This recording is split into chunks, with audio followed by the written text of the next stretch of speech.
everybody. Welcome to Grim Scenarios.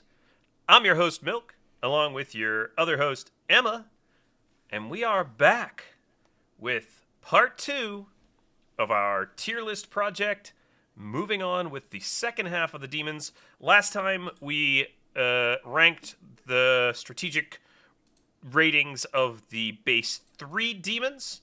And as you can see on your screen, we've cleaned up the tier list a little bit because we had all the minions and all the outsiders still there before. We've cleaned all that up, so you've just got demons now.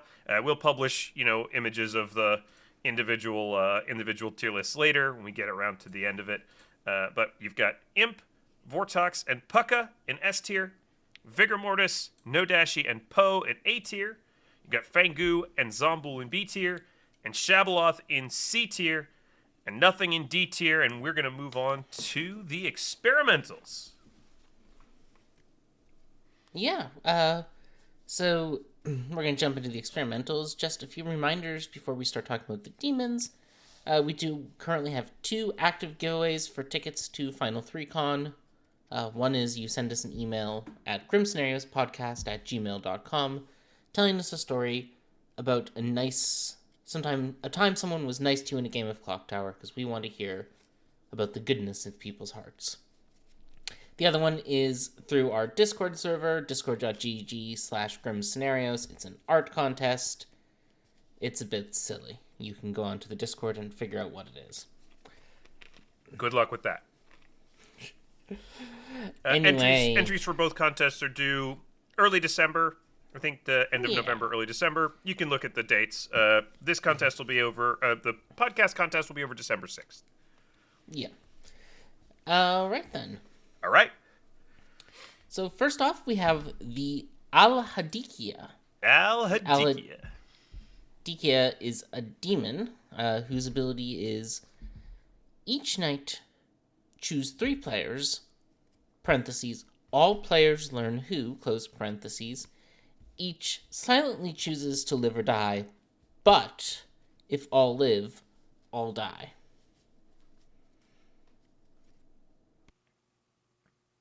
This is one that I was thinking about a lot over the past week because I knew we were going to come to it. And Hadikhia is a tough demon. But one of the things that makes it interesting as a character is that you really have to figure out whether players are going to say that they want to live or die, find players who can't die, if that's useful to you, use minions in interesting ways, who will say the thing you want them to say, whether it's live or die, bring minions back to life by, giving them the opportunity to say live, and forcing town to try to keep outed minions dead by saying live and killing off townsfolk that way. So I think there's a lot of interesting choices involved with Hadikhia picking their kills specifically. Yeah, it's a very strange demon. In theory, the Hadikhia can kill faster than any other demon. It can kill 3 players a night. Obviously, that's not how Hadikhia games tend to go. They tend to be a little slower than that. It's very rare you get a 3-player kill. It's not very rare you get a 3-player kill. I'd say it seems to happen about maybe once per game with an Hadikhia on average. Sometimes, I'd say a little less than once per game on average. Sometimes it never happens. You rarely see double, triple kills for an Hadikhia. I think if you do see 2 triple kills for an Hadikhia, Evil is doing really, really well. I actually think a lot of times it means Evil's going to find themselves in a rough spot. Oh, interesting. Why do you say that? I think frequently when there's too many people who are dead too quickly for the Hadikhia, it sort of narrows the spots where the Evil team can be, and it can become relatively easy to solve. If in a 12-player game, if 6 players die the first 2 nights, right? The demon is never among those 6 players, and generally speaking, minions aren't going to be among those 6 players. So that means all the dead 6 players, plus the maybe there's been an execution. to 5 and an execution to 4. Like, it might be 3-on-1, but, like, that one good player is going to have, like, the information of 8 dead goodies to help them. And if a minion's been killed off earlier, like, even better. The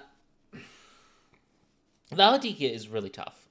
I think it's a demon that a lot of people struggle with because the lack of direct control over your kills can be frustrating. Like, you frequently see Hadikhia trying to smuggle themselves into their choices for social credibility, and then that get called out. It's definitely has a lot to think about when it's making its choices. You also have to know a lot about how the good players you're picking will act. I played a game with an Hadikhia once,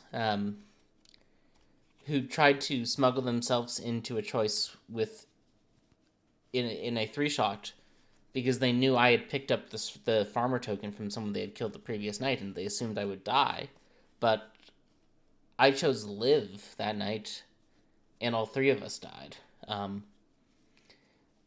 So you, like, the socials of who you're picking and, like, how they're going to think about the choice are really, really important. And the reason I made that choice was because, I sort of smelled a trap. I was like, I've already confirmed myself as good. I bet there's a good chance that there's an Hadikhia smuggling themselves with the farmer because they think the farmer's a safe person who's definitely going to die. Yeah, I mean, that's kind of part of it, them, right? Because because I was like, I'll call this Hadikia's bluff. But that's part of the Hadikhia. That's part of the Hadikhia strategy, and sometimes you are gonna try that play, and it's gonna get called. The bluff's gonna get called. Yeah. So again, a lot like what we talked about with Butler, it's about figuring out who's gonna pick the way that lets you get what you want out of the kills, right? Butler's there to pick who will let them vote the way the Butler wants. Hadikhia is trying to find people and pick who will choose to live or die in a configuration that benefits the evil team. It's really difficult. You can also bring your minions back to life as the Hadikhia, which is, I think, an underrated part of their power. I do quite like that part of the power. I think almost always when one of your minions gets executed, just throw them into your next pick selection. Like, put them first, put them third, semi-randomly. They should be third if you're going to put yourself in, but you want them to be third sometimes when the demon's not in too. So, the minions can sometimes choose to stay dead. Yeah, I mean, I think that's a the worst outcome for you maybe is that the minion stays dead and a good player also dies. That's maybe there's not even a bad outcome. So yeah, where do you think this goes, Emma? I'm kind of torn because I do think it's actually quite strategic, just given how much you have to kind of read the Grim and understand what. I think it goes in S tier, and I think we're going to adjust some things down from S tier as we go through the experimentals. But I think Hadikhia, it is so tough. It is so difficult to play. You have to think through your choices so carefully. You have to know what's going on with the Grim. You have to know what's going on with the socials, the players who have the roles you think they have in the Grim. You have to do the normal demon stuff of trying to make sure the people who can be framed don't die in the night. It's extremely tricky. Yeah. It's got a lot of depth in its choices. It's got a lot of bluffing in its choices. It's got a lot of... Yeah. While I was thinking about it this week, I thought it was going to be A tier or S tier. So I'm glad you kind of agree, and I'm glad we both kind of think it takes quite a lot of strategic planning and thought. And like I said, I think as we go through this week, we're going to adjust some of our previous S tiers down, just to get that same sort of category balance for demons as we have for minions and outsiders. Yeah. I don't think we're going to end up with 4 S tier demons, and if we do it, we're certainly not going to end up with 5. And I don't know looking out to the left, some of them might make it up there to S tier with Alhad. So we'll have to figure out what goes down. I can tell you, I don't think it'll be the Alhad, or don't think it'll be the Pukit. It's the Imp and the Vortox, I think, are more likely to slip down into A, in my mind. I think that's probably right. Again, we wanted to start with the base 3 because we knew that would give us kind of a baseline for starting out. It's okay if things shift around from here. Next up, we have the Kazali. The Kazali is a demon that's ability reads, each night choose a player, they die. Which, when we started this with the Imp, we talked about how that was sort of the core of demon abilities. But we haven't actually seen it for 5 demons in a row, because we've covered the 4 BMR demons, none of them who use that language. And then Hadikhia, which also doesn't use that language. So it's nice to get back to seeing that language with the Kazali. That's all of the Kazali's active game ability. It's each night choose a player, they die. What they get in addition to their standard demon kills on a standard pattern is a sort of weird and tricky to think through setup effect, which is you choose which players are which minions, minus question mark to plus question mark outsiders, and what that minus question mark to plus question mark outsiders means is that outsider count just becomes arbitrary if a Kazali is in play. And part of that is because it has to be arbitrary, because the Kazali might pick players who drew outsider tokens to become minions, in which case there'll be less outsiders than expected if you didn't do this. And so because of that, there's the benefit of the storyteller has license to put extra outsiders in the bag in a Kazali game, to make sure there's always at least one outsider around, hopefully. This one's a tough one, too, because I know there's some social aspects of Kazali picking which folks do or do not like. And we've talked about that with Kazali in our episode where we kind of focused on the Kazali when it was first released. From my perspective, the ability to choose your minions as a demon is interesting, but I think is not necessarily always particularly strategic, because you don't know how you want to play the game from the very beginning, and so you don't necessarily know what minions are going to be beneficial to you in the game, and so unless the script is really well constructed, usually you're going to kind of look at the script and go, which 2 minions are kind of the most ubiquitously useful, Poisoner, Pit Hag, things like that. Synergistic combos, too. Yeah, things that work together, Poisoner, Spy. Basically, if Poisoner's there, I think Poisoner's likely to get picked. It's just one of those things that's the ability almost results in obligatory choices if the script isn't balanced well. Yeah, I like to joke a lot of times that Kazali has another setup effect, which is plus Mazephiles, because it frequently shows up on Mazephiles scripts, and I have never seen a Kazali turn down the choice to have a Mazephiles when it was presented to them. Yeah. I think I've seen every other minion turn down. I think it's never a Mazephiles. It's just too strong. I think it's more interesting if the Kazali has some less obvious pick minions. I think it's more interesting if the script gives the Kazali sort of things that maybe they don't have an obvious pick me kind of minion, like Mazephiles.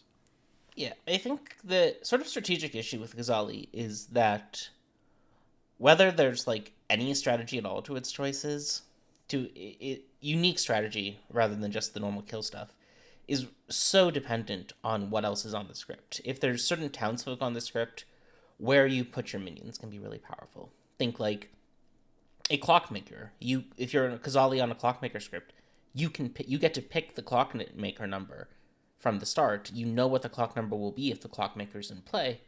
That's really powerful. It really lets you synergize your thoughts and think, what is the clockmaker number that will protect me the best, make people look at me the least, etc., and so forth. We demonstrated in our episode on Kazali how Shugenja can be a very interesting thing to pick with Kazali to sort of set up your minions in places to, hopefully create draw a situation the Shugenja's attention. where the Shugenja's attention gets drawn. Yeah, chef is another thing where you can sort of pick your own chef number. Um, Empath, you can protect yourself from empaths. Like, lots of things you can do as a Kazali if certain townsfolk are in the script to sort of pre-think about how you fight those townsfolk. Sort of, and then on the other side, like, which minions you choose. Like, some minions are more synergistic than others. I I think like Spy Widow is a bad script combination, but like if you're a Kazali and Spy Widow is an option for you, you probably shouldn't pick both of them, even if you like Grim Pickers more than me and Milk do, because you've just given yourself very much lots of redundancy there. Yeah. Like, on the other hand, there's some really synergistic combos. Poisoner Spy is a notoriously synergistic combo, where the spy is more useful to the poisoner than they are to the demon a lot of the times, because the poison targets are like more important are mechanically more important than the kills. The kills need to be more social driven.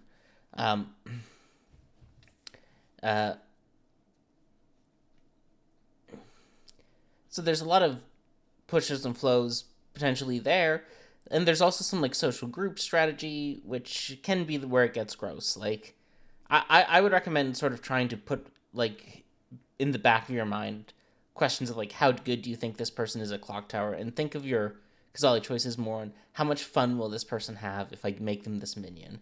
Because that's going to be a more, I think, fun and socially healthy way to do it. There's also some benefits to just being random about it. So people can't socially meta your choices. But all that said, I think, like, at the baseline level, the Kazali is... it just doesn't have a lot going for it in terms of strategy.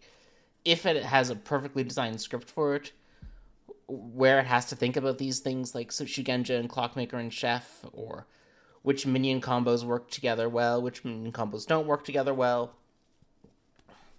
it does a lot.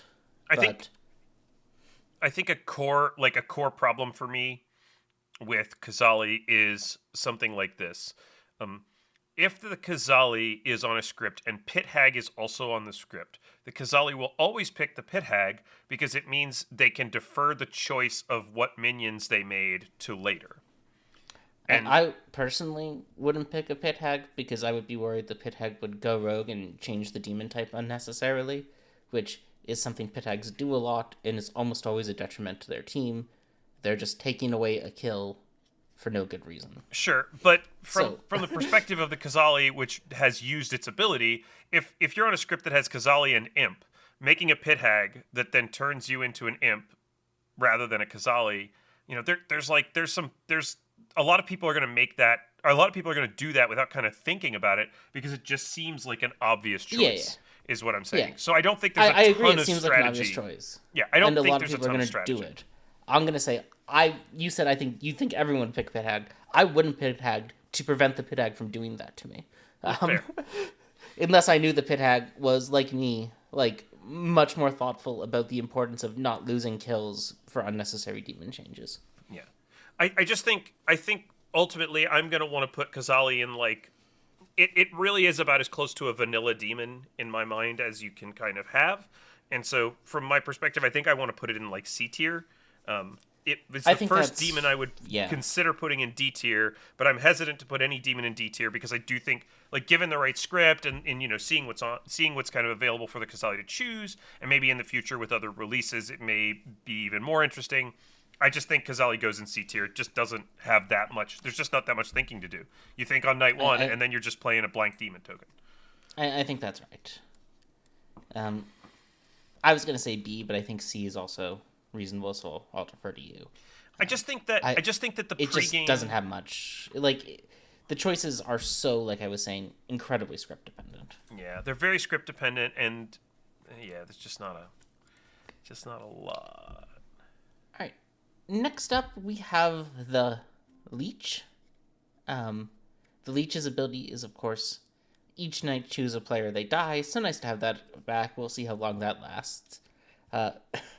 You start by choosing a player. They are poisoned. You die if and only if they are dead.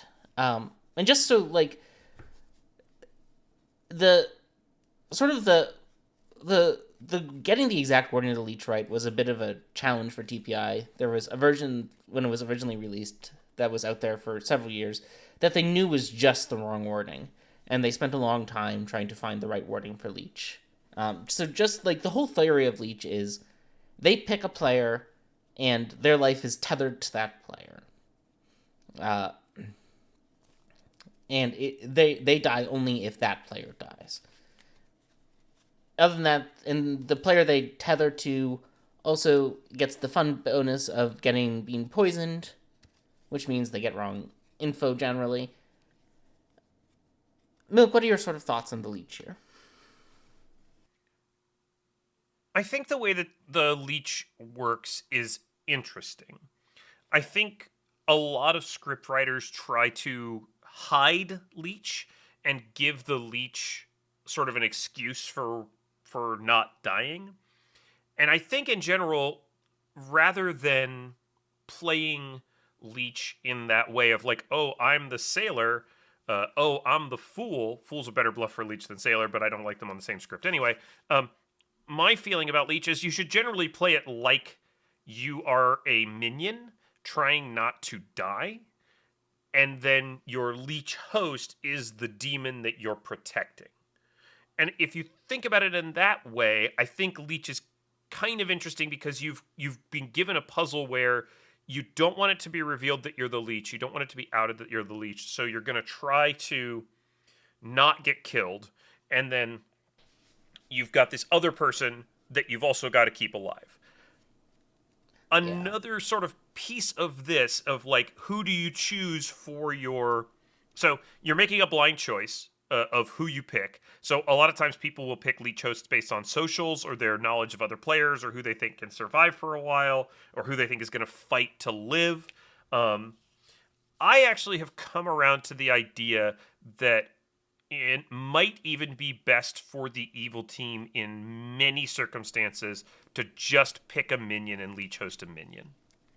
I think it depends on the minions, but yeah. It depends on the minions on script to some extent, but I do think that's generally going to be easier for the evil team overall. You are sacrificing a minion ability, and you might be sacrificing the fun of one of your teammates, and that's where it gets kind of tricky, because minion abilities are usually fun to have, and so players with minion abilities generally want to be able to use their ability. So yeah, I find Lleech difficult. Really, I think Lleech, like the choice being blind, I think saps a lot of the strategy out of it. Like your sort of ideal Lleech host is a player with recurring information who can get some amount of true and false information, and it'll be difficult for them to realize their information was poisoned, while allowing the storyteller to give them enough poisoned information to be fair to both teams. Okay. And yeah, I think I'm with that. The problem is you don't know you have no way of knowing who that player is when you draw your token. Yeah. When you have to make your choice because you're doing it in night one and it's blind. And I think for me, like, this limits Lleech strategy to a degree. I think, but I don't think it brings it all the way down to sort of Kazali or Shabaloth level, because the Lleech, I think, you have to do the a Lleech lot. Needs to be. Yeah, there's a lot involved with that. Yeah, sorry, go ahead. The Lleech needs to be simultaneously thinking their way through two issues. One is, like, if you're a Lleech, you want to be executed on specifically Final 3. That is the ideal Lleech outcome, is you get executed on Final 3. Then you maniacally laugh and choose someone to die in the night who's not your host. Which is a very different pattern. Which is a very different pattern from other demons and does make it an interesting character. So, like, in some sense, you're framing yourself as a demon, which is very different. Mm-hmm. And takes a lot of work to pull off effectively. It takes a lot of work because you have to be socially good enough that you don't die early like any other demon, but socially evil enough that people actually want to vote on you. And ideally, this means, of course, you haven't been previously executed, so people don't know they're hunting for your host. On the other hand, sometimes you get executed as a Lleech, and then you need to be able to pivot immediately into outed evil mode. And I think We haven't been talking a lot about script writing per se, but I think I do want to make my plea to Lleech scriptwriters here. I know some people don't like me in Outed Evil. I know that. Please don't give them Lleech cover roles. Please don't give them Lleech on your scripts. If you're storytelling, please don't give them Lleech cover bluffs. Like, the issue with the Lleech cover bluffs, like Sailor, Pacifist, Tea Lady, is they're all terrible hosts because it's very clear when their abilities aren't working.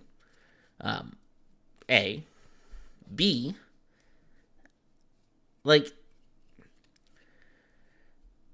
if you're executed as a Lleech, it means you're never going to be executed and you live. Even if you're bluffing Fool or saved by your Tea Lady minion, neighbor, or Pacifist, you're still not going to get executed on Final 3, which means you want to be able to, like, control how town thinks about the 50-50 of the other two players who are in Final 3 from the more powerful position of Outed Evil, who knows things, and it can mess with their minds, than the weaker position of, oh, I'm just the good sailor, who doesn't know anything because the sailor doesn't have an information ability. I agree with that very, very much. Lleech, when it gets executed and survives, it's Outed Evil time, and you can't play that passively. You have to play that. You have to play that actively. You have to make some choices. You have to try to frame someone. Whether you try to actively frame your host, whether you try to actively frame, and that's a double bluff, or whether you just try to frame the other player as the Lleech host. Like, you gotta do your work. You gotta get people killed who aren't your Lleech host, and I think a lot of people find that really difficult.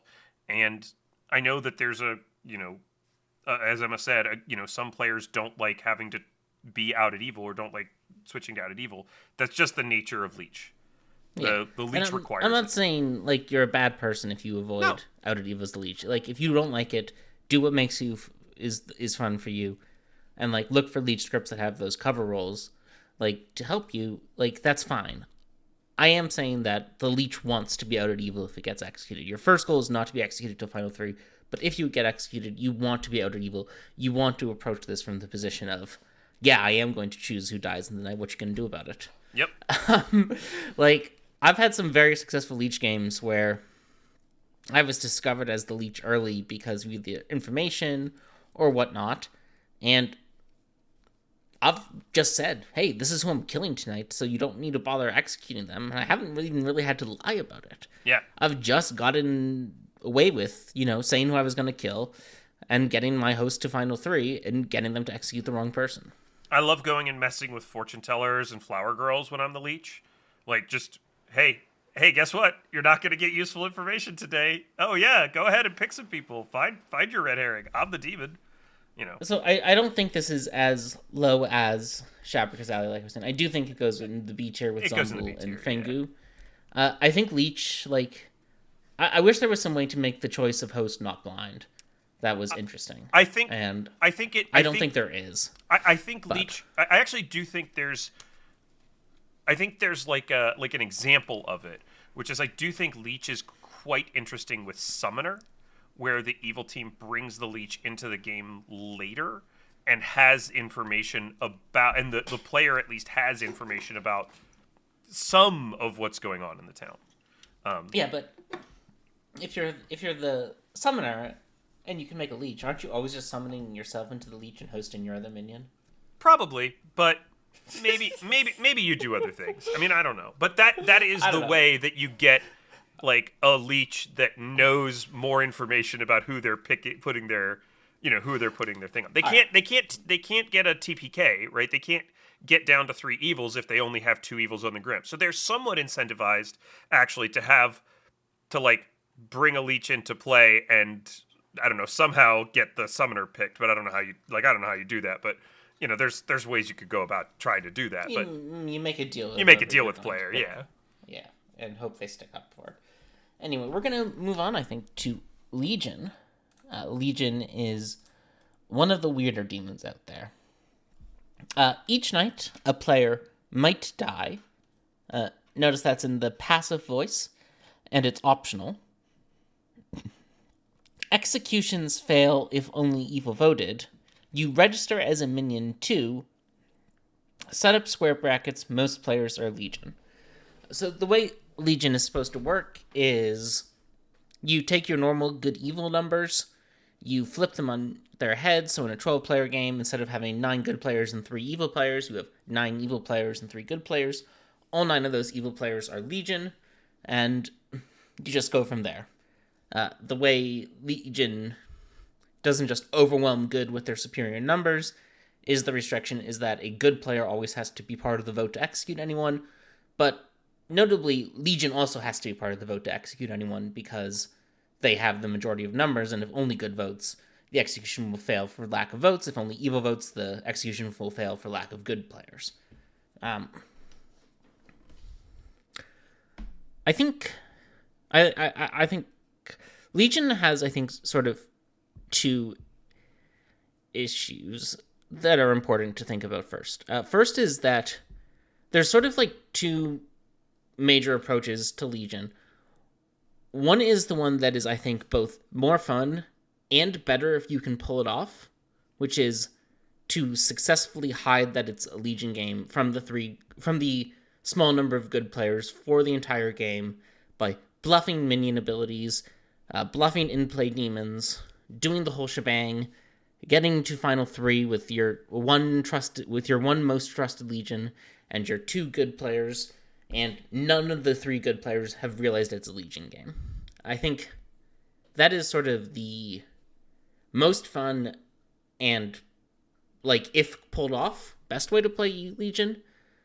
But the problem is that the degree of difficulty for that is so high that the dominant Legion strategy is you want one of your Legion teammates to be the Legion player who goes deep cover as good and recognizes this is a Legion game and convinces fellow good players it's a Legion game so they can get to final 3 and go, how do you do, fellow good players? I can't believe one of the 2 of you is actually Legion with the rest of these guys we killed. And that strategy is, I think, better but less fun. And I think that's ultimately better because it's more likely to be successful for Legion, but far less fun. We had a game of the first... Oh, sorry. I think that's sort of the weird spot Legion is in strategy-wise. We had a game of the first type on our stream in the past month, and it was genuinely a shock to the good players at the end of the game that it was a Legion game. And that was really amazing to see. And when you see that, you go, wow, Legion is so strategic. I think the strategy with Legion genuinely comes in the collaboration necessary to make it seem like in that first strategy to make it seem like not a Legion game. Players, talking to one another and figuring out who's going to bluff what and what the various different bluffs are, and players, backing off of claims, creating viable minions actually in the game, making sure that some people are claiming to be outsiders. That's always a big miss on Legion games. And crucially, and please, if you're playing in a Legion game and you are on the Legion team, on day 3, continue to have conversations with whatever teammates you have that are in town. Whoever is in town, talk to them. Don't just have 2 good players having conversations in private chats and everyone else is sitting in the town square because all of the Legion have already talked on day 1 and 2, and now it's day 3 and there's 8 people sitting in town square just chilling. That is a sure sign that it's a Legion game. Continue to work your bluffs. Continue to work your conversations, whether it's with good players or whether it's with fellow Legion, until you get to the end of the game. Play like you're not a Legion. Now, once it gets very clearly outed that it's a Legion game, most of the players who died in the night are going to be outed as Legion. And you're going to have to the team is going to have to sort of pivot to a strategy of players who are likely Legion pushing on Legion players who are not as likely to be Legion to try to make them look good. Either way, there is a lot of strategy, and I think the crucial thing about Legion is because the strategy is there's a word I want to use here that means it's like spread out into lots of individual instances, and I don't know what the word is. Distributed, because the strategy is distributed across a lot of different players simultaneously, and a lot of players are making strategic decisions simultaneously, kind of trying to integrate them into a cybernetic whole. For me, that's very interesting, and I think it's a deep strategy, but I think most of the time it ends up getting played as, who are we going to make the one person that is going to be in Final 3 and look like maybe they're not a Legion? Yeah. Here's also some of my sort of... And all of this is assuming that your storyteller is doing what is recommended and simply reversing the playing count, in my mind. Everything I'm about to say. Like, things change a lot. Like, there's a very lengthy Legion guide available from Steve Medway that's publicly available. It's really good. It's really in-depth on how Legion should be run. Like, you should read that before you storytell it. And, like, the Legion good ratio should just be reversed. In a 12-player game, it should be 9-3. In an 11-player game, 8-3. In a 10-player game, 7-3. In a 9-player game, 7-2. In a 13-player game, it should be 9-4. And I will say in lower player count games, I understand why storytellers would find it intimidating to put only 2 good players in the bag. I just want to say I understand. I understand it. I understand why I'm people asking are that storytellers to get over it. I'm just saying it's understandable why you would be hesitant, but read the guide so that you understand why you should be doing it that way. What the guide then says is all these good players should be townsfolk, and if you maybe occasionally want to add an outsider, which you should very rarely do, you should take it out of the Legion side. So first of all, adding that extra good player should be a rare occurrence. It should be an outsider. It should come out and... Sorry, but you see a lot of times where people have just sort of decided that they should always add the extra good player. It should be a townsfolk, and then they should add another extra good player as their outsider, and I want to strongly beg people to stop doing that. Anyway, so... Talking back to normal Legion rules, where it's, like, in a 2-minion game, it's 1 spare good player. Vote on your fellow Legion in the early game. It is ideal for Legion in a game with 3 good players to execute a Legion every day until Final 3, so that the storyteller is empowered to kill a good player in the night and make them seem like a possible Legion, and call their information into doubt. That is better for the Legion than executing the spare good player in the day, where they don't look like a Legion. Legion is a misinformation demon. Your misinformation is anyone who says they're a townsfolk could be a Legion, and they are lying. It's really straightforward that way. And the ones who look most like liars are the ones who die at night. Now, this goes entirely out the window if your storyteller is adding a bunch of extra good players to the bag. If it's Correct. like 7-5, this changes completely, because on 7-5, basically, the death in the night should be the opposite of the alignment of whoever's executed in the day. If you execute a good player, a Legion should die. If you execute a Legion, a good player should die. Basically, so that Legion always has its standing majority until Final 3. Legion only works if the evil team has a majority until Final 3. Yeah. Like, executions have to be agreed upon by Legion and the good team in Legion games, or Legion doesn't work. But enough storytelling advice. The strategy point I want to make is, as Legion, please don't get caught up in trying to get the good players executed early. It's rarely going to work. It's not worth the hassle. It makes you look evil. And it's generally less good for you to get the extra good player killed during the day than it is to let them die at night, when the storyteller can do you a favor in how they kill them at night. I'm fascinated by the distributed strategy of Legion, and I don't know where to put it. I think I would put it in, like, B tier, but I'm worried that that's just because I don't know that it belongs higher. I think Legion could go in A or B in my mind. Uh, there's so much Legions have to do. My inclination is to put it in A for now and maybe adjust down later. I think I'm fine with that. I think Legion is. There's a lot of strategy involved in Legion, and a lot of people have to participate in the strategy. All right. Next up is Leviathan. Leviathan is our first demon and only released demon that doesn't kill people ever. Leviathan's ability is if more than one good player is executed, evil wins. All players know you are in play. After day 5, evil wins.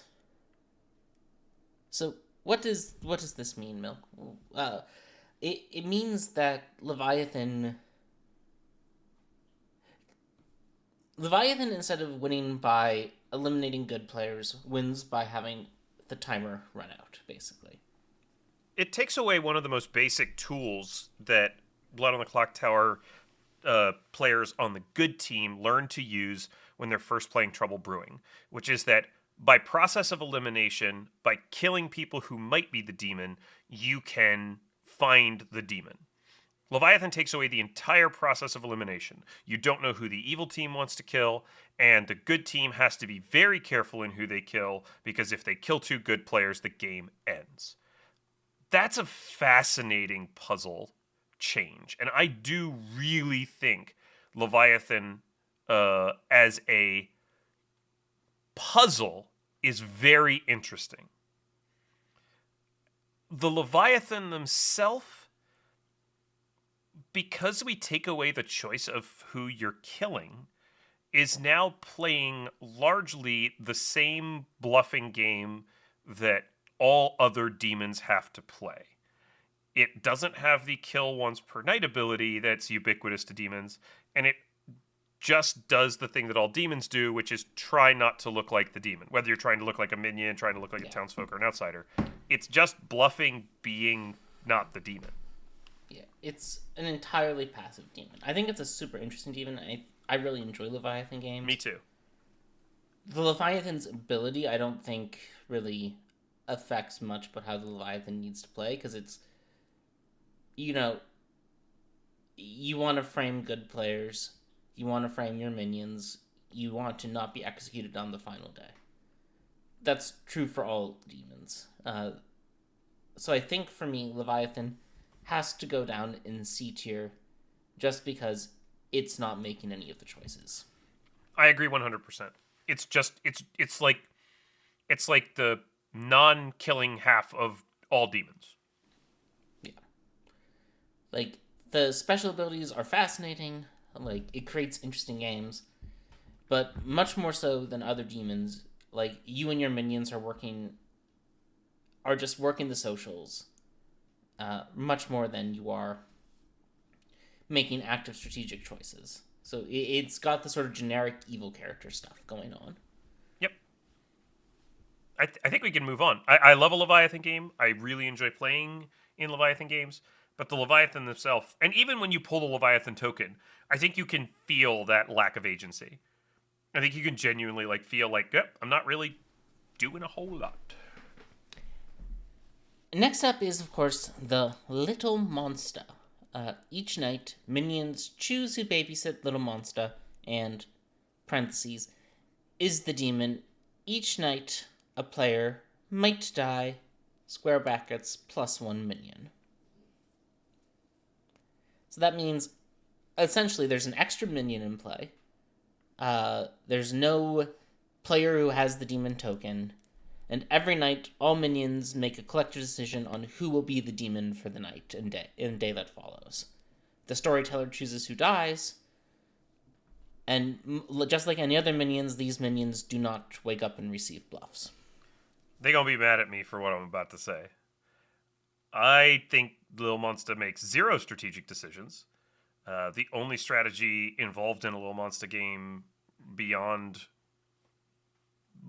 just minions doing normal minion things, is deciding which of the minions is the least suspicious, / maybe you put it on a townsfolk or a flipped goon or something, or a Mizefli's turn townsfolk or something. But I think Lil Monsta has basically no strategy and almost no agency.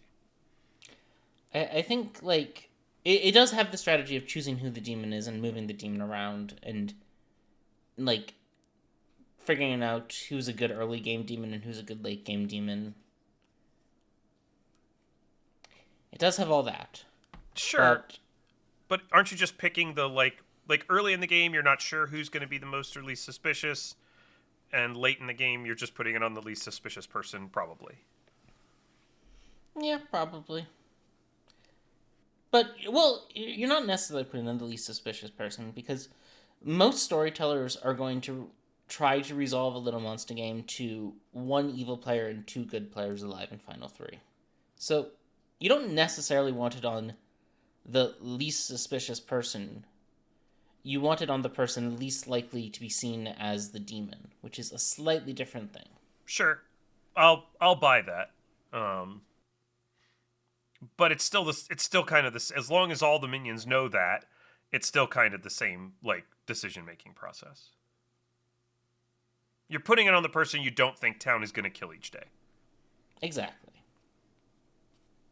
Which does change throughout the game, and you should pay attention to how it changes throughout the game. Mm-hmm. I think it's... And I may be wrong, and we may be disagreeing on this. I think it's shallow enough to almost be not worth mentioning. Like, you're just putting it somewhere where it's not going to get killed. I think it goes in C tier. I was going to make the argument to put it in D tier. Just because, yes, it still kills, but the storyteller picks the kills, which isn't really a strategic choice. And the demon itself essentially just means that the minions get a choice of who is the demon for the day each day. You know, we can put it in D tier. It's nice to have something in each tier. I would probably put it on C tier if I was doing this for myself, but yeah, it's pretty low key. I think just compared to the strategy involved even in Kazali and Leviathan that don't do a whole lot, I just feel like Lil Monsta is right there and not doing a whole lot and maybe doing even less.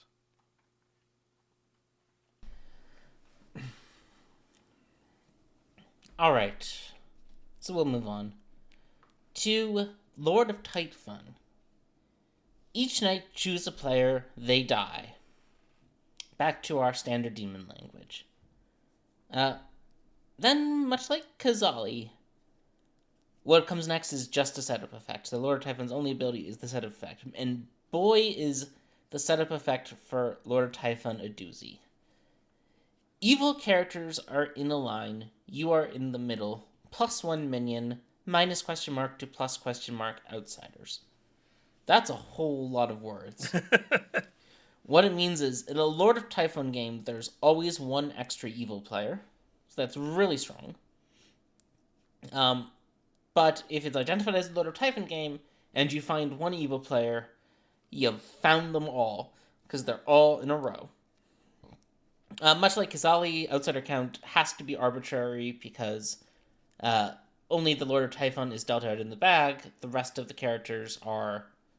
The other minions are woken up night 1 and told they're actually a minion, not the townsfolk they received. That does mean your minions start with an out-of-play character to bluff as, which is a nice little boon.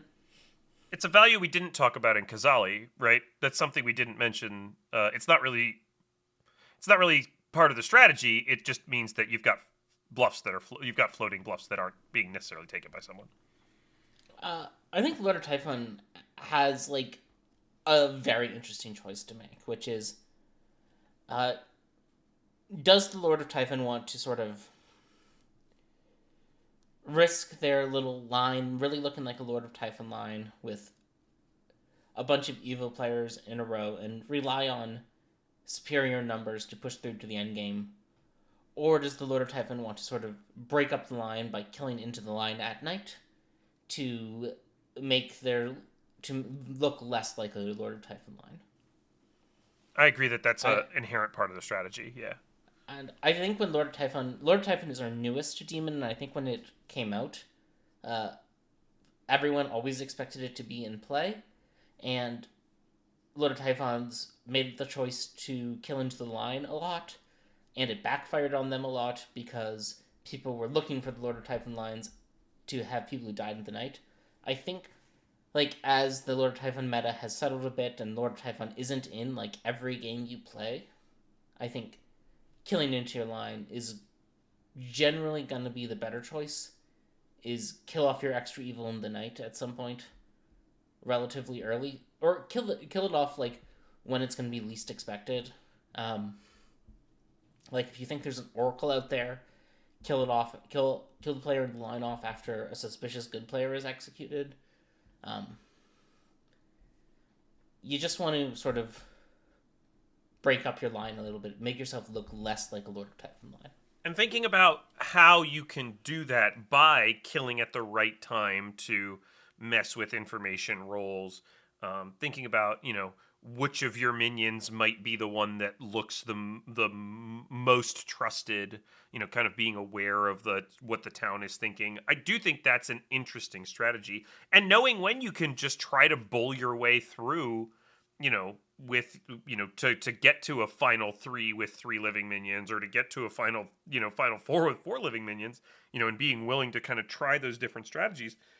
I do genuinely think there's a lot of kind of interesting choices to try there. I don't know if it's as deep as some of these other demons, but I do think there's a bit of thought that goes into how you want to approach the game. And I think Lord of Typhon is also one of those characters that provides other demons a lot of choices, because other demons can frame Lord of Typhon lines with their kills. So I think that is also sort of fascinating about it.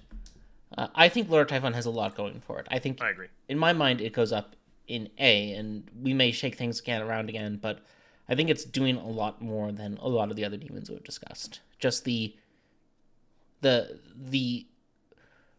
figuring out what to do with your extra number is really interesting. Yeah, and I do think that what you said earlier about the meta settling down, I think some people got a little slanted against Lord of Typhon early just because it really was struggling when people were like, oh, well, it's Lord of Typhon's on the script, obviously it's going to be in play. I think now that it's further along, I think we kind of can see what it really does as a script tool as well in adjusting strategy. All right, next up is the Oho. The Oho's ability is each night choose a character. They die. If they are not in play, the storyteller chooses who dies.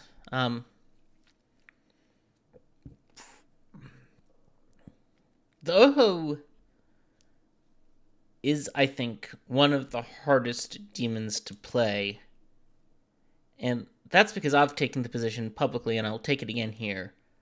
This ability is exceptionally weak, in my mind. I agree. This ability is worse than a demon that doesn't have a special ability. If the Oho's ability was each night choose a player, they die, period, end of sentence. If it was just a vanilla demon, it would be stronger than it is currently. The Oho's theoretical power trait is it always kills the character it wants to kill, but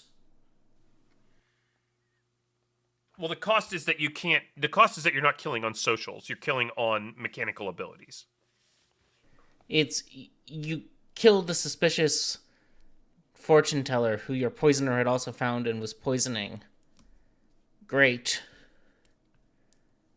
I'm not sure what you've done there. You've removed a powerful frame that you would have never killed had you known that that player was the fortune teller, because you already knew they were being weird and suspicious and you could frame them. Ohos benefit massively from grim reading and getting claims out of people and knowing whether or not they believe those claims. Yeah. They benefit heavily from something which people think is gets that benefit of grim reading, so it can do what other demons can do without grim reading, which is kill the player it wants to kill. That's kind of what I was going to say. Like you have to like use it to do the thing which you were already going to be able to do anyway if you had any other demon ability. And so the strategy, it's interesting because we're not talking about the power of the Oho, which is very weak. We're talking about the strategy of the Oho, which is very complicated. Like, you have to do a lot of work to get the same outcome as the other demons. Now, there's a few roles that, if they're on the script with you, might benefit the Oho to some extent to kill. For example, things like barbers and hatters and plague doctors get a lot easier to pick off if they're hidden out there. Oho with poppy grower is just gonna hard counter that poppy grower. You just kill that poppy grower off night one. It will, of course, confirm that it was a poppy grower. Yeah, or don't, right? But I'm just. Well, you're not going to kill a minion, so you don't have to kill the poppy grower. I think evil Ohos frequently get too scared of poppy growers and kill it off too quickly, and it just makes it read like an Oho game. Sorry, I wasn't trying to suggest that that's a good choice. What I was suggesting is the Oho does have the ability to kill off. I think the part of the Oho ability that's interesting is that they have the ability to pick off roles which they would otherwise not necessarily know where they are. Like, another demon might struggle to get a grim read off of a player who's got the barber token but is claiming butler. Just as an example, right? The Oho can kind of pick that piece out with its ability. And I think that's, if you've got an Oho token, it's a weak demon, you need to leverage the strategy of using your ability in the best possible way and not just kill fortune tellers on night one. Yeah. Something else you can do as the Oho is, of course, you can find and kill the drunk to make their information look good. Yeah, I like that. That's a good choice. Marionettes also are good to kill off with the Oho, although you could just do that with any other demon, but... Yeah. There's a niche thing where you can use the Oho to find the heretic.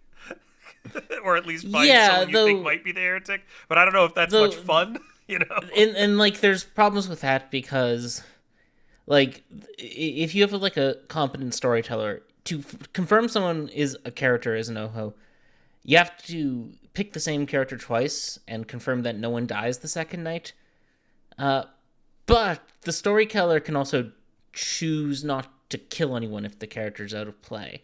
And because storytellers shouldn't be in the business of confirming heretics to evil teams, if you pick heretic in twice, the storyteller is probably going to kill a good player and then kill no one. Even though the heretic is out of play, so you can't prove it's a heretic game to yourself. So I don't know how much, I don't know how, you've narrowed the heretic down to, is this person or is no one? Yeah. But you haven't actually proven it's a heretic game, which is weird. I'm just trying to think of, some of the, niche useful things that that an Oho can do, but they're very niche. They're very... It's very hard to find a cohesive strategy that I can point to and say, Ohos should always do this, except try to seem like you're not the Oho. Yeah, you really do need to grim read so you can kill the players you need to kill, not the roles you need to kill. If there's one thing I can overemphasize is you really want to kill based on player, not based on role, 99% of the time. You want to leave your frames alive, regardless of how scary their information is, because they're frames, and not leave players you can't frame alive. And the Oho struggles with it because good players can just lie about their role, and you don't know how to kill them. Exactly. And so the struggle for me is, I think the Oho has to do a lot of work, but I don't think it's necessarily that strong of a strategic character, because I don't think that strategy is really coherent. So I struggle with where to put it. I think it's probably lower on the tier list, though. I was going to suggest B, because we do normally tend to reward characters that reward grim reading, and the Oho certainly rewards grim reading. It can't kill effectively if it doesn't know who is what. But it's not a grim reading tier list, and other demons benefit more from grim reading. All of the other demons benefit, Hadikhia and Pucka and Vigor and Nodashi all benefit more from it. That's why I put it up in B and not in S and A with the Nodashi and Hadikhia and Pucka. Yeah, I mean, and maybe this is just me being a little curmudgeonly, but I'm really tempted to put it in C tier again because I just think like the strategy is the same as any other demon, but you have to work harder to do it. I think it makes I'll more put it in sense in B B. tier for now, and maybe we can reassess it later. But I do question the like the fact that its strategy is sort of like to just make up for its weakness. Like it's not building on strength. Like it's not building on its strengths. It's trying to make up for its weakness. Desperately trying to compensate for its weakness. Yeah. Which is a really funny thing for a demon to have to do. Yeah. I suppose. I'm not sure if it's a fun thing, but it's a funny thing. Some people really like the Oho, and I can never understand why. Well. Anyway, next up is Riot. Riot is sort of in the process of having its ability completely reworked. We know what the new ability is going to be, but it hasn't been officially published to the app or a script tool at the time we're recording this. But we are going to roll with the new Riot ability. The new Riot ability is on day 3, minions become Riot and nominees die, but nominate an alive player immediately. This must happen. So, basically, the way Riot works now is there's one Riot token that's dealt at the start of the game. That player is the demon for the first 2 days. They don't have any active ability for those first 2 days. Then, sometime during day 3, and it's up to the storyteller's discretion when on day 3 this happens.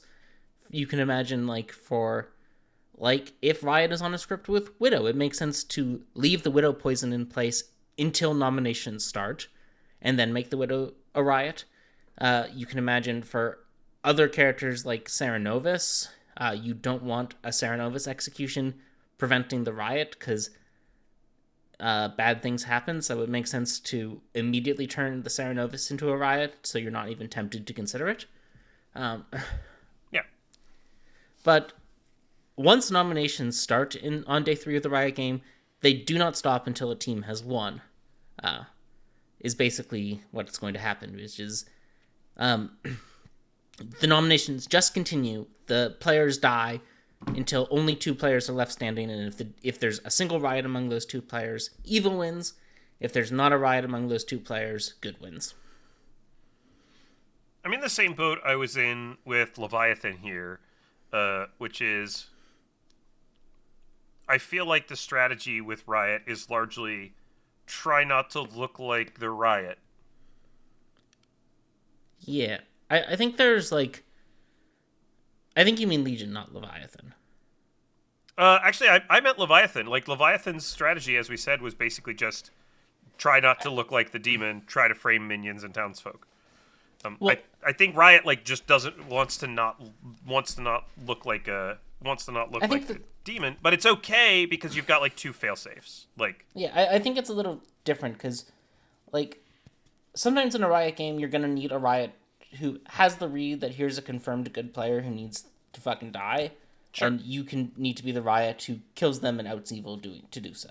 No, and I agree. I think you have to again do the work, do the grim reading, get people's claims, all those things. I think you have to understand when it's your job as a Riot to sacrifice yourself versus try to keep yourself alive. I think that's important for Riots. I think the chaos of the Riot is really an interesting thing. I agree. And full disclosure, I haven't played that many Riot games. A lot of people didn't like old Riot. It feels like sort of a time filler demon. It still does. 3 days is a short game. But it's not actually that short. 3 days is the length of a 7-player game. Yeah, it's pretty okay. It's not actually that short. Old Riot just had the ability to be a 1 or 2 day game, whereas New Riot is always a 3 day game. Unless the demon gets executed early. And I will fully admit I have not played with New Riot, although I've played quite a bit of Old Riot. I think there was always interesting things Riot had to do with figuring... I think that's the big strategic thing. It's similar to Legion in a way where Riot needs to figure out when it is time to not be the Riot who tries to get to Final 3. Okay. And when it is time to do, the evil stuff. kill the player in the washerwoman pair. Kill the player who the steward ping is on. Right, Kill somebody's got to player... out, right? Like somebody's got to Yeah. be the one who kills confirmed good players, and Like, and the Riot who kills off the third member of the noble ping. yeah, Like, someone has to do this.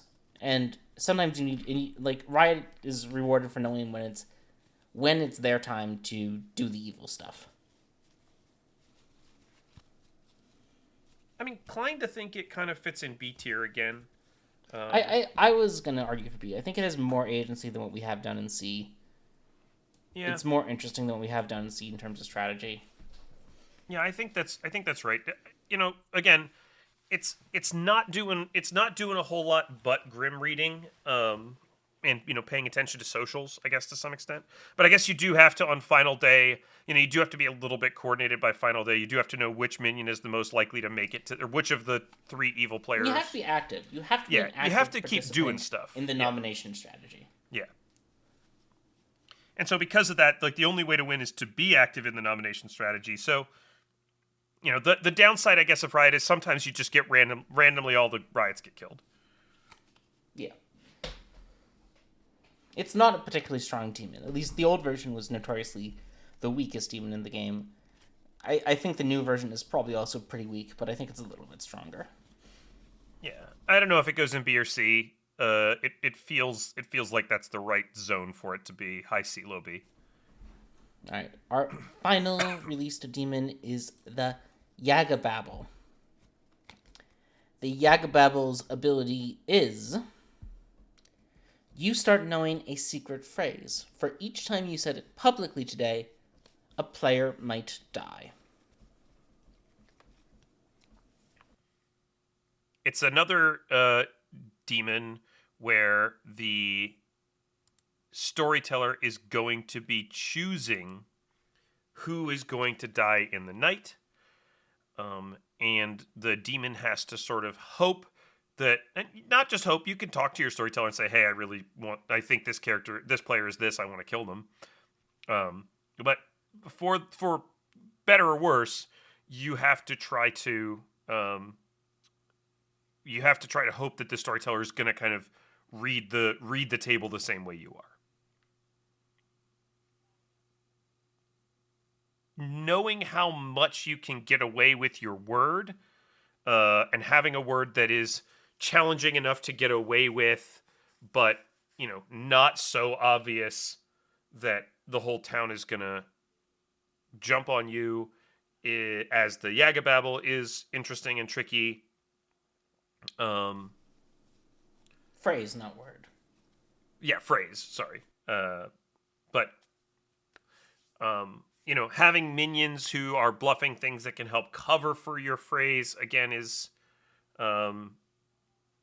another kind of interesting piece of Yaggababble strategy. I do think it's another demon that requires sort of a whole team effort, a lot of holistic kind of strategy. Yeah, I've seen Yaggababbles frequently be the most successful when they can tie their phrase in with their bluff, and one of the minions can sort of provide setup questions to get the demon to say the phrase. I actually think the Yaggababble release game featured the Yaggababble who had a phrase that connected to their savant information, and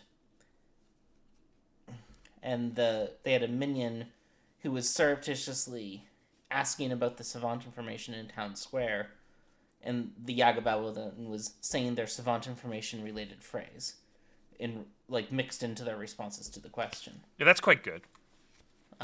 If you can have that sort of call and effect, it makes it look less like you're trying to worm your phrase in, as much as you're just naturally responding to another player.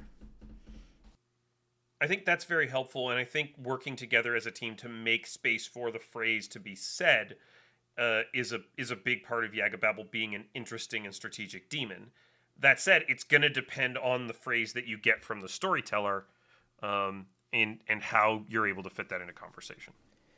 It's also, I think Yaggababble, in sort of the whole team aspect, Yaggababble is frequently going to be a little loud because of its multi-kill potential. So, Like, as minions in a Yaggababble game, as minions to a Yaggababble, you should also be trying to say Yaggababble-like phrases during the public phase of the day so that you can look like Yaggababble candidates. It's really tough for a Yaggababble if a minion who they need to frame isn't talking publicly, because if it's been sold to a Yaggababble game, the minion is sort of removed as a frame because no one can think of how they possibly could have said the phrase.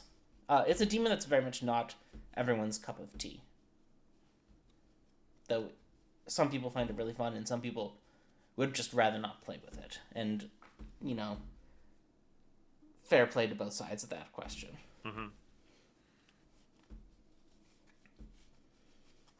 But it does sort of require that whole team buy-in. Both to fake other Yaggababble phrases, to set up the demon to say the Yaggababble phrase safely. The Yaggababble has all the sort of downsides of the other doesn't get to choose their kill demons, like Oho and Lil Monsta and Legion, in that you need to hope your storyteller kills the people you'd want to die, which can be tough.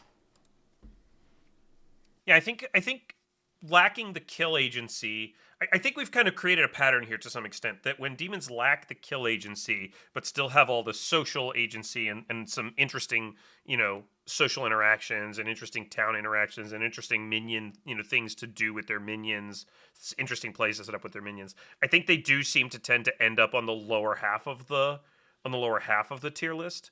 And I think maybe taking away kill agency from Yaggababble to some extent is balanced by like the volume of kills they can actually try to get, assuming that the storyteller lets them get that volume of kill.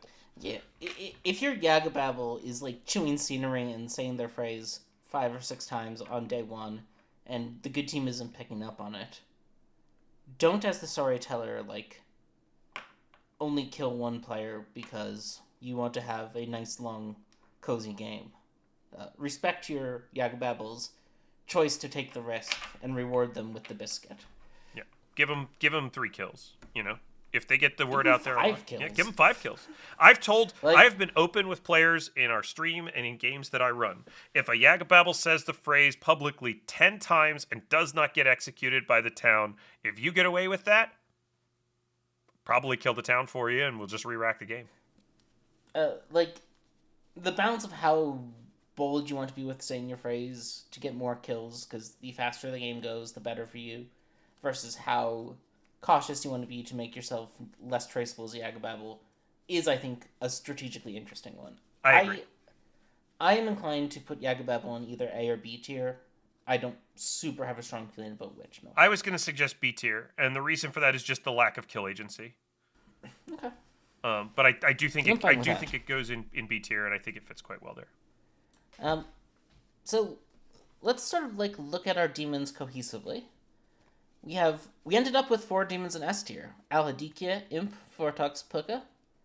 I am fascinated by what this all the most strategic in-depth characters script is going to look like, which we are going to write at the end of this. Yeah. And then play somewhere, because it's gonna be an Hadikhia, Imp, Vortox, Puka script, and those are 4 very different demons. Very different demons, and very exciting to see that. With minion support of Summoner, Goblin, Baron, Poisoner, and outsider support of Butler, Damsel, Lunatic, and Mutant. This is going to be a strange script. I can't wait to see what townsfolk are going to end up on it. There was some pushback in the comments about our high ranking of Vortox. I was fully ready to move Vortox down if I thought any of the demons we looked at today made it up to that level of S. I thought people made some good points, but I don't think any of them do, and I continue to think we are correct about Vortox versus Vigor, Nodashi, and Poe. I think Vortox just has a little more it's doing. Yeah, I agree with you on that. I think Poe is the candidate I think the most people thought should be an S tier because of its killing power. But the problem is that it really needs a specific script cover because it's a BMR demon. It really needs that specific script cover to be able to pull off those multi-kills in a way that doesn't get it tracked down very quickly and killed. Yeah. I'm happy with our A's versus our B's. I think I feel good about what's in A versus what's in B, and I think I feel good about what's in B versus what's in C.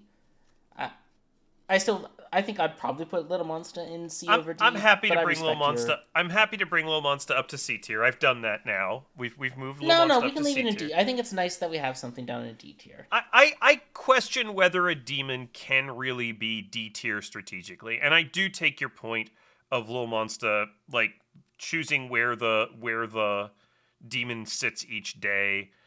Is interesting. I think maybe the more interesting strategic part of Lil Monsta that I thought of after we stopped talking about it is trying to make it look like it's not a Lil Monsta game is a big piece of the strategy for Lil Monsta. And so I'm willing to say that it has at least as much strategic depth as Kazali and Leviathan. I don't know about our positioning of Shabaloth. I think it still wants to eat through the town, and so I think it still fits there, even though it fits in C tier in a different way than the other ones do. Yeah, I think Shabaloth is just very one track.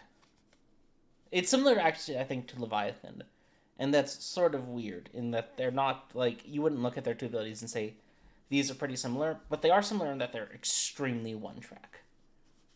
Like Leviathan only has the social and the information bluffing. Shabaloth only has munch through town as quickly as possible. They're opposite ends of the spectrum, in a sense. Yeah, but they're both just so one track. I'm comfortable with where they are. Yeah, I think I'm very happy with where this has all turned out, and I'm sort of surprised that it turned out so balanced as we went through it.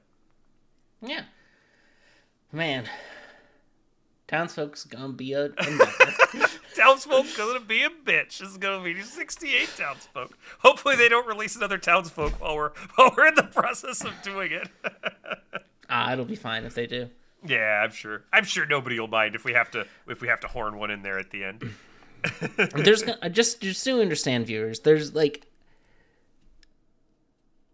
we've done like about 10 characters per episode here, because there's about 20, give or take, one or two on either side. Minions, outsiders, and demons, and we've been on a pace of about 10 characters per episode. And this is the longest. If we keep that pace, this is the longest episode, by the way. Yeah, we will be doing 7 townsfolk episodes, which is just a lot. So I don't know if we're going to try to burn through townsfolk at a faster rate, say less about each townsfolk, or just suck it up and record 7 goddamn townsfolk episodes. I don't. Maybe we sit down one weekend and just like do a bunch of townsfolk and then record some like intros and outros so that we can cut it up as appropriate once we're finished. I don't know what we're going to do, but it's gonna be an endeavor. I do think that's gonna take a while. So you may have some other episodes between here and when we get to doing all the townsfolk. I have enjoyed doing these episodes, and these tier lists are kind of chill and a lot of fun for us to do. But those townsfolk ones are going to be probably a bit of a grind. So you'll probably have to wait at this point and probably until the new year for us to get into those episodes. Certainly get them out. I think we'll probably start recording them sometime in December, but they probably won't make it till January. Yeah, we probably will. We probably will also. Just for everybody's benefit, we probably will also have a little break at the end of the year. I know we've kind of just gotten back on track with getting out episodes every week, but there may be just a little holiday break as Emma and I figure out our end of the year stuff. So we'll kind of let you know. We're hoping not to have that, but just to let everybody know, there may be a 1 week break in there. Anyway, speaking of things that are coming in the new year, there might be a little surprise attached at the end of this episode, which you can watch. There won't be a voiceover for it, I don't think. Nope. But possibly coming in like February-ish, 2025. May your scenario stay grim. Bye, everybody.